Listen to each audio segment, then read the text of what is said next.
Hey everyone, and welcome back to the Ether Hub. I'm Simon, again bringing you some more Magic the Gathering D&D crossover lore, and luckily I'm joined again by Jordan with a PH. He's my dungeon master on tap for this little crossover experiment that we're doing. Jordan, how you doing, man? I'm doing so well. This is so fun.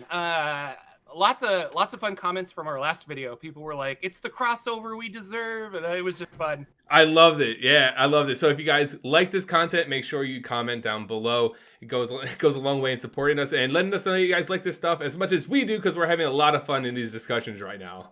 Yeah, it's super fun.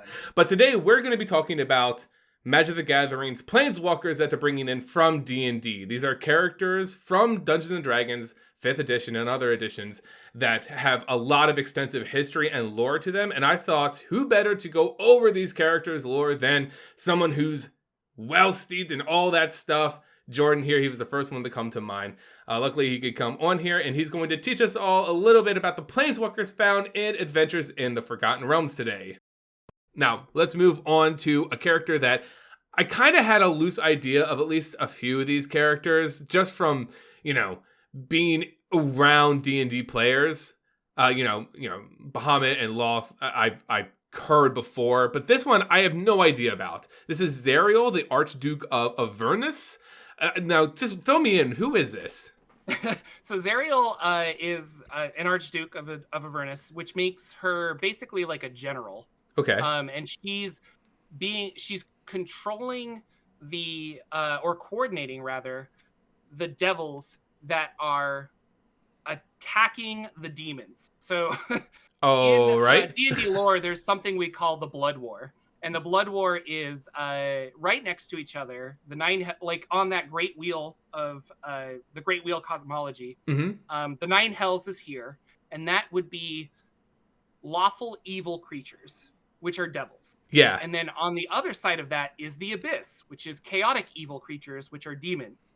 And the demons are constantly trying to attack the devils. They're like fighting all the time. And a lot of people think that this was intentionally created so that the two evil things are constantly fighting. No one can really win, which ultimately just protects the universe above. Yeah. Because if they're busy fighting with each other, then they're not taking over heaven. Right. So she's a general, and she's fighting in this everlasting war that will never end. Her history is that she was actually an angel back in the day. And she was an angel of a deity named Lathander, who's the god of like mornings and sunshine. And she was put in charge of the Blood War because she was kind of obsessed with it.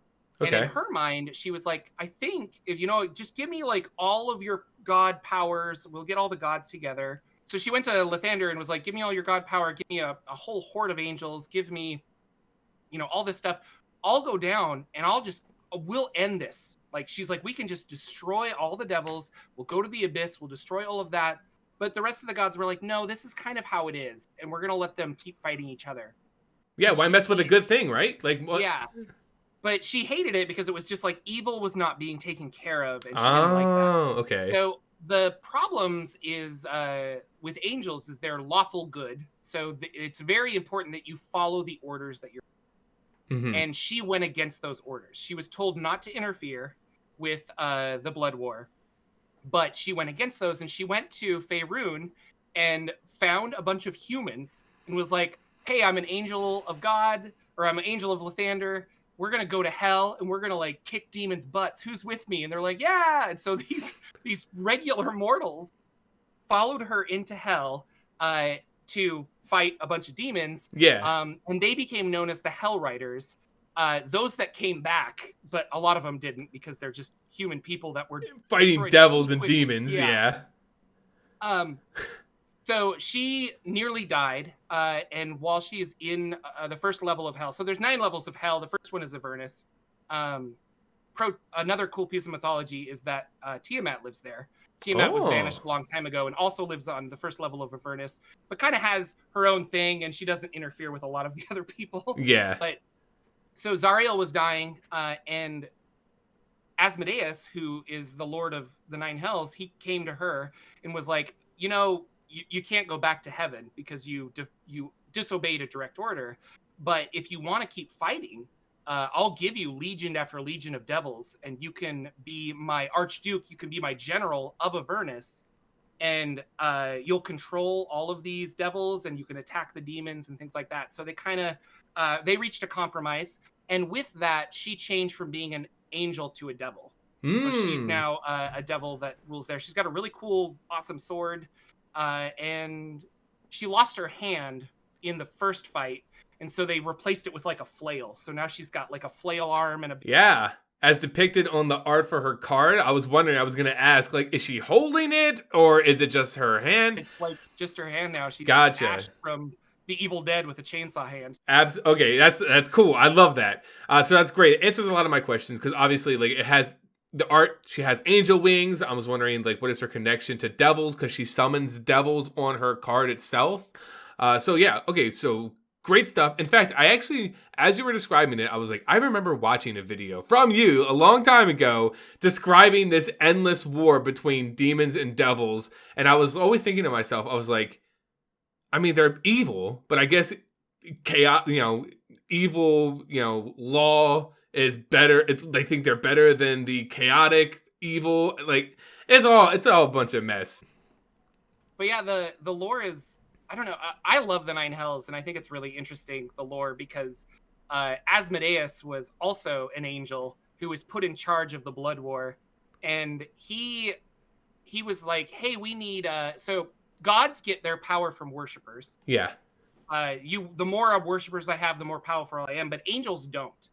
And so Asmodeus was very tricky, and he's like, I need to collect souls in order to, I can use soul energy, and then I can turn those evil people that were bad on the material plane into devils, and then I'll have an army to fight the Blood War with, to get rid of these demons. Demons just rise up from the sludge of the abyss. We don't really know.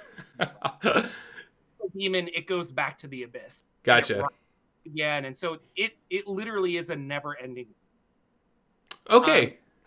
But Asmodeus is like, and so he goes and he takes over the Nine Hells, and he starts pulling more tempting people to trade their soul and things like that, so he can get more souls to power the devils to help with this fight. And the gods didn't really like that, and he's like, I didn't break any rules, and they're all about being lawful, so they were like, he got us through lawyer trickery. It's kind of course. The Devil of Hell has a general, has an archduke, and Zariel is just like the first defense against the demons of the abyss. Gotcha. Okay, that's great. Thank you for explaining Zariel a little bit more to me. I was just a character that I was super intrigued just from the artwork, and I just didn't understand her, but you have cleared it up perfectly for me, so thank you for that. And if you're interested in her, she's in the Descent into Avernus game book, that storyline campaign that Wizards of the Coast came out with. So Baldur's Gate Descent into Avernus is like that. Everything I told you is prequel to what happens in that book, and it's kind of interesting. Gotcha. Cool. So yeah, you guys can check it out there if you wanted to, for sure. Yeah. Okay. Well, I think that's a great place for us to wrap up then. Jordan, if you want to do a quick shout out for your content to all my peoples to find out where they can find more from you. Yeah, so if you're interested in Dungeons & Dragons lore, there's a lot, and there's a lot of different campaign settings, and I try to cover most of them. So if you're interested in Forgotten Realms lore, there's a lot. I think the majority of my channel is Forgotten Realms lore, but I have also done some Ravenloft lore. There was a fun space D&D setting called Spelljammer back in the day, and I do talk about how planets work in a fantasy setting, so it's kind of fun. And if you're interested in any of those stuff, head on over. It's youtube.com/Jordan with a PH in the middle. Check it out. Guys, I really recommend his content. It's fantastic. I started watching him like 3 years ago. His stuff's great. Really honored to have him on the channel here sharing the lore of these Planeswalkers with you guys today. But if you guys enjoyed the video and you want to see more of this, me and Jordan here, we love having the discussions. So if you guys like it, we're more than happy to keep them going. Leave a like on the video, comment down below, and of course hit that notification bell so you know when our videos go up. But until next time, guys, see ya. See you later.